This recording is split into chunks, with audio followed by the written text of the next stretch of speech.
Herkese merhaba dostlar, ben Ozan. Almanya'ya gitmeden önceki son video ile beraberiz. Ayrıca beni Instagram'da da takip etmeyi unutma. iPhone 16 ile ilgili bütün deneyimlerimi Instagram'da paylaşacağım. Aşağıya Instagram linkini koyacağım. Oradan bakabilirsin. Bu videoda sizlerle beraber şu anki piyasada alınabilecek en ucuz telefonları inceleyeceğiz. Ve baştan belirteyim, bu videonun tablet versiyonunda olduğu gibi bir uyarı yapmam gerekiyor. Açıkçası bu listedeki cihazlardan çok daha uygun fiyatlı şekilde 3000-4000 TL'ye de telefonlar var. Fakat telefonu alıp uzun ömürlü kullanacaksanız o cihazlar bırakın bir yılı 2-3 ay bile dayanmayacak seviyede. O yüzden Unisoc T606, Helio G35, Helio P35 gibi işlemcilerden kesinlikle uzak durun. Yani direkt olarak bu liste dışında uygun fiyatlı başka bir telefon almayın. Bu telefonların hepsinin en ucuz ve güvenilir satın alma linkleri açıklama ve yorumlarda var. Oradan rahatlıkla alabilirsin. Ve bu serinin devamı da tamamen size bağlı. Videoyu beğenmeyi ve abone olup bildirimleri açmayı unutmayın. Şimdi hemen bu piyasada alınabilecek en ucuz telefonumuza başlayalım. Burada hem kanalda Shorts olarak hem de Instagram'da Reels olarak incelemesini paylaştığım Samsung tarafında en ucuz, en mantıklı telefon yani Galaxy A05s'i görüyoruz. Öne çıkan özelliklerine baktığımda 6.7 inçlik Full HD Plus çözünürlüğü ve 90 Hz'lik tazeleme ile gelmesi bu telefonun bu fiyat bandı için en önemli artılarından ve Snapdragon 680 gibi 6 nanometrelik verimli ve giriş segmentin en başarılı işlemcilerinden biri A05s'te var ve 4 GB RAM, 128 GB depolamayla da birlikte geliyor. Kamera olarak A05 ile çok benzer diyebilirim ama hareketli çekimlerde titreşimleri çok engellediğini söyleyemeyeceğim. Sonuç olarak 5000 TL bandında bir telefondan bahsediyoruz ve bu fiyat bandında çok bir kamera beklentiniz olmasın. A05'e oranla en önemli artısı ekran ve işlemcisi. Genel dengesiyle sadece Samsung içinde değil bu fiyat bandının en iyi telefonu olduğunu da rahatlıkla söyleyebilirim. İkinci sırada bence Xiaomi tarafında en mantıklı uygun fiyatlı telefonu yani Redmi 12'yi görüyoruz. Açıkçası bu fiyat bandındaki en şık telefon diyebilirim. 6.79 inç Full HD Plus ve 90 Hz'lik bir tazelemeyi burada görebiliyoruz. MediaTek Helio G88'i görüyoruz ve 8 GB RAM ile beraber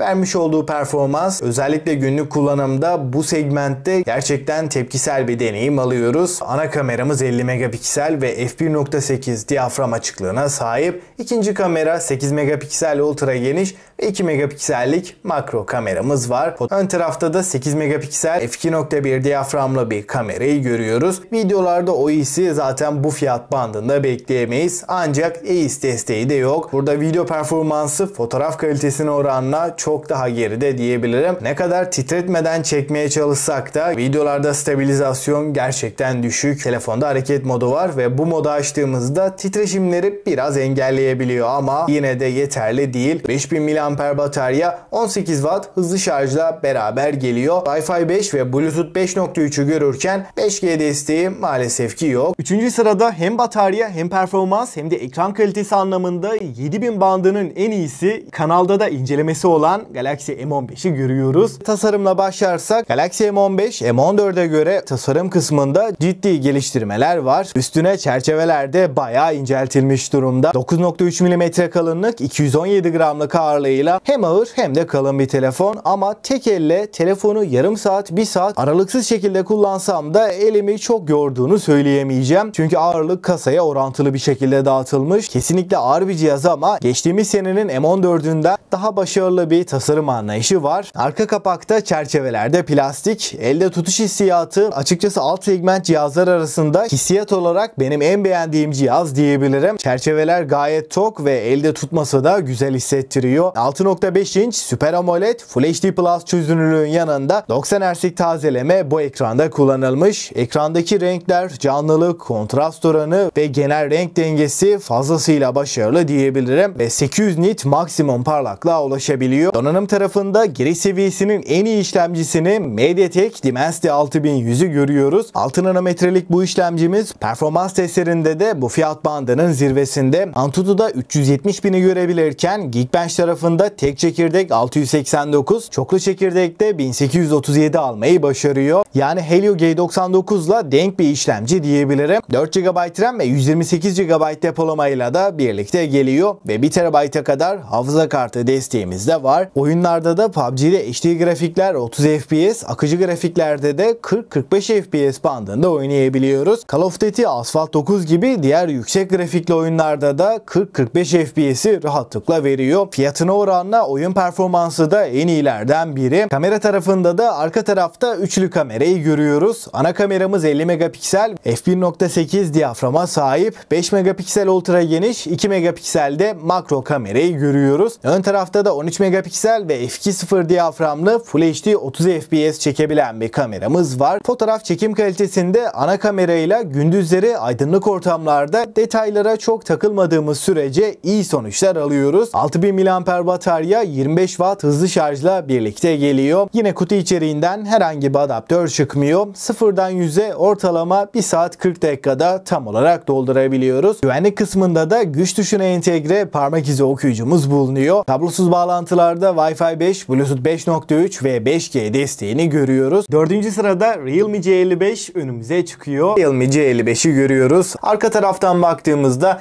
diğer cihazlardan çok daha farklı bir tasarım bizlerle birlikte. Kutu içeriğinden şeffaf bir kılıf ve ekran koruma filmiyle beraber geliyor. Burada arka kapak ışığa bağlı olarak renk geçişini ayarlayabiliyor. Tasarımsal açıdan dışarıdan baktığımızda gerçekten dikkat çeken ve güzel bir tasarıma sahip. 6.72 inç IPS ve Full HD Plus çözünürlüğün yanında 90 Hz tazeleme ve 680 nite varan maksimum parlaklıkla karşımıza çıkıyor. C55'te de tam olarak fiyatını hak eden bir işlemciyle karşılaşıyoruz. MediaTek Helio G88 C55'te bulunurken 6 GB RAM ile beraber de gayet stabil bir şekilde çalışıyor. Ana kameraya baktığımızda 64 megapiksel ve f1.79 diyaframlı HDR destekli güzel bir ana kamera sensörüyle karşılaşıyoruz. Fotoğraf çekim kalitesi aydınlık ortamlarda olduğu kadar gece çekimlerinde de fiyatını oranla düşündüğümde gayet yeterli diyebilirim. Fakat ikinci kameramız sadece derinlik algılama kamerası. Yani burada bir ultra geniş veya makro kamerayı göremiyoruz. Video tarafında da en fazla Full HD 60 FPS videolar çekebiliyoruz. Titreşimleri engelleme, stabilizasyon noktasında çok yüksek bir performans beklemeyin. Alt segment bir cihaza göre idare edebilecek bir video performansına sahip. Ön tarafa geldiğimizde de 8 megapiksel ve Full HD 30 FPS videolar çekebilen bir kameramız var. 5000 mAh batarya ve 33 Watt hızlı şarj desteğiyle beraber geliyor. Kutu içeriğinden bu adaptörün çıkması da güzel bir avantaj. Ve son sırada 10.000 TL altı en iyi telefon kesinlikle Galaxy A15. Tasarım olarak da genel hatlarıyla güzel bir cihazla beraberiz. Kamera modülü kasa yapısıyla burada yine S serisinin izlerini Galaxy A serisinde de görebiliyoruz. Arka kapakta çerçevelerde plastik. Buradaki yapının çok kaliteli olduğunu söyleyemeyeceğim. 6.5 inçlik Super AMOLED Full HD Plus bir ekranı burada görebiliyoruz ve 90 Hz'lik bir tazeleme de bu ekranda kullanılmış. Kamera kısmında ana kameramız 50 megapiksel f1.8 diyaframla gelirken